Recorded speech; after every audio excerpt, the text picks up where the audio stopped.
The locksmith was still packing up his tools when I pulled into the driveway. I recognized his van. Henderson's Hardware, the same orange logo I had seen on Main Street for 30 years. Nice man, Dave Henderson. I had bought Gerald's birthday gift there once. Fishing rod. Gerald had used it every summer until the summer he didn't come home. The locksmith wouldn't look at me. He kept his eyes on his toolbox, snapping each compartment shut with quiet, deliberate clicks. He knew whose house this was. This was a small town. Everybody knew whose house this was. I sat in my car for a long moment. The front door of my house, the house Gerald and I had built in 1987, the house where I had brought 3 children home from Mercy General, the house where I had nursed my husband through 2 winters of chemotherapy, had a brand new lock on it. Brand new lock.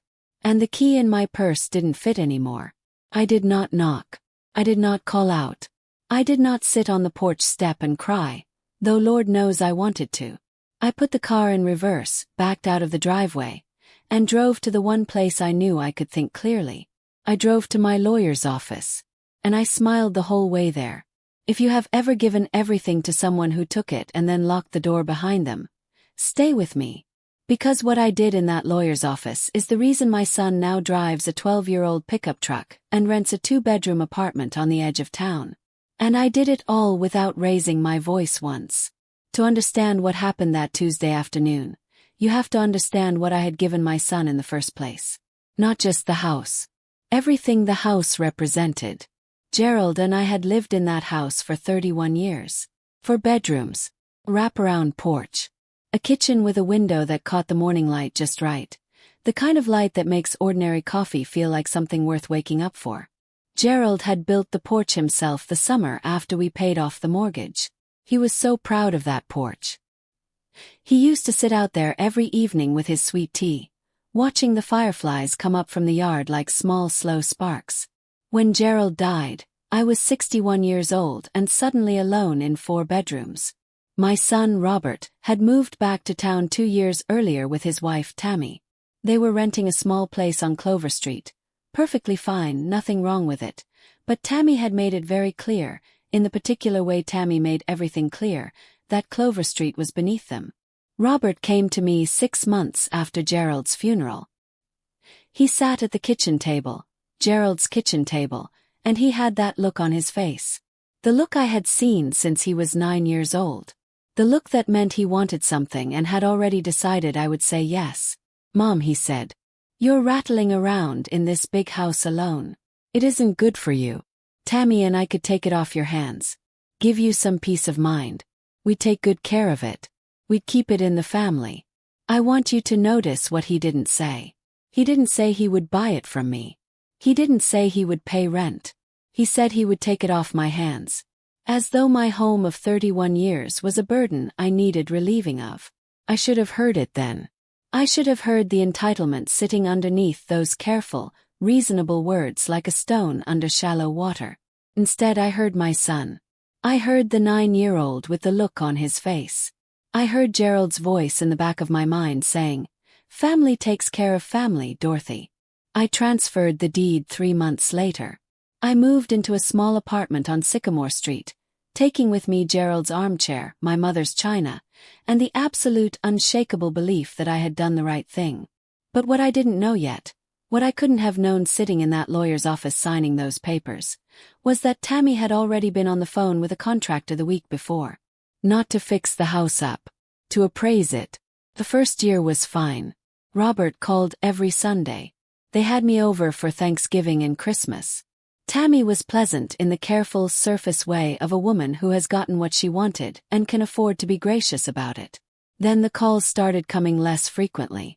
Sunday became every other Sunday. Then once a month. Then only when Robert needed something. Could I watch the grandkids? Could I bring my famous sweet potato casserole to their neighborhood cookout? Could I come over Saturday and help Tammy sort through some boxes in the garage? Came every time.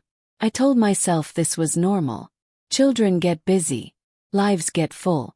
I told myself I was being the kind of mother who doesn't make demands, who gives without keeping score, who loves without conditions. I was being a fool. The morning I drove to the house unannounced, I want to be clear that I had never needed an invitation before, that I had done this 100 times over the previous 2 years. Was a Wednesday in October. I had made a pot of chicken and dumplings, Robert's favorite since childhood, because I had heard from my neighbor Barbara that Robert had been under the weather. Pulled into the driveway. I walked to the front door. I put my key in the lock. It didn't turn. I tried again. Stood there on the porch Gerald had built with his own hands, jiggling a key that no longer worked in a lock that was no longer mine. I set the pot of chicken and dumplings on the porch step. I walked back to my car. And I drove to see Margaret Chen. Margaret Chen had been my attorney for 19 years. She was 64 years old, 5 feet 2 inches tall, and had the quiet, absolute precision of a woman who had spent 2 decades making sure people couldn't take things from other people. She had handled Gerald's estate. She had set up my living trust. She knew every detail of my financial life down to the penny. When I walked into her office and told her what had happened, she didn't look surprised. She looked unsurprised in the specific way of someone who has heard this particular story before. She asked me 3 questions. Had I retained any financial interest in the property when I transferred the deed? No. Had there been any written agreement about my right of access? No. Had I received anything of value in exchange for the transfer? No. She set down her pen. Dorothy, she said, you gave away your house. Legally they can change the locks. There is nothing in property law that protects you here. The room was very quiet for a moment. Then I asked her the question I had been forming in my car on the drive over. What about the will? Margaret looked at me for a long moment. Then she smiled. Now that, she said, is something we can absolutely talk about. I want you to understand what my will contained before that Wednesday in October. Gerald and I had built it together 20 years earlier. It was thorough, considered, and deeply generous. The will of 2 people who had worked hard and wanted to make sure their children were taken care of. Robert stood to inherit my savings account, Gerald's investment portfolio, my mother's jewelry, and a lakeside cabin in northern Michigan that Gerald's father had left us, which had been in the family for 50 years and which Robert had loved since he was a small boy. The cabin especially. Robert had been taking his own children there every summer for a decade. He had told me more than once that he planned to take his grandchildren there someday. It was, in Robert's mind, already his.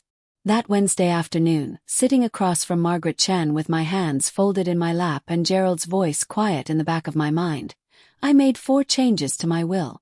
I'm not going to tell you all 4. I will tell you this. The cabin was no longer in it. And I had 90 days before Robert's birthday dinner. The dinner he had finally, after 2 months of silence, invited me to decide whether I wanted him to know what I had done before or after the dessert was served. Chose after. Robert's birthday dinner was at Carver's Steakhouse on Route 9, the nicest restaurant in the county. Tammy had arranged everything. White tablecloth. A bottle of red wine that cost more than my weekly groceries. Robert sat at the head of the table looking comfortable and prosperous in the way of a man who has never fully understood how much of his comfort has been built on someone else's foundation. I wore my blue dress. Gerald's mother's pearls. Ate my steak. I listened to Tammy talk about the renovations they were planning for the house. A new master bath, an expanded kitchen, a mudroom off the back. I watched Robert nod along, relaxed, pleased with his life. I waited until the birthday cake had been cut and the candles blown out. Then I opened my purse and took out an envelope. I slid it across the table to Robert. Early birthday present, I said. From your father and me. Robert looked at the envelope. Then at me. Something in my expression made him pause. Some quality of stillness that he wasn't used to seeing on my face. He opened it. Inside was a single sheet of paper. Not the will itself. Letter. Written in my own hand at Gerald's old writing desk, the night before the dinner. It said, Robert, the locks on the house told me everything I needed to know about the kind of man you became when you thought I had nothing left to give you. You were wrong. I had one thing left. I have taken care of it. Happy birthday. Love, Mum. The table went very quiet. Tammy reached for the paper. Robert pulled it back. He looked up at me. His face had gone the color of old chalk. Mom, he said. What does this mean? It means, I said, picking up my purse and standing slowly, that your father worked 50 years for what he built. And he left it to me to protect. I'm protecting it. I kissed Robert on the top of his head the way I had when he was small. I thanked Tammy for a lovely dinner. And I walked out of Carver's Steakhouse into the cool October night feeling lighter than I had in 2 years. 18 months later, Robert sold the house. Not because he wanted to. Because the property taxes and maintenance costs on a house you received for free, with no savings account behind you, no inheritance incoming, and a wife who had already spent the renovation budget, have a way of becoming unmanageable. He called me the day he listed it. His voice was different, quieter, stripped of the ease that had always sat on him like a well-fitted coat. He didn't ask for money. That was new. He asked if I would have coffee with him. We sat at a diner on Main Street, a booth by the window, weak November sunlight coming in sideways.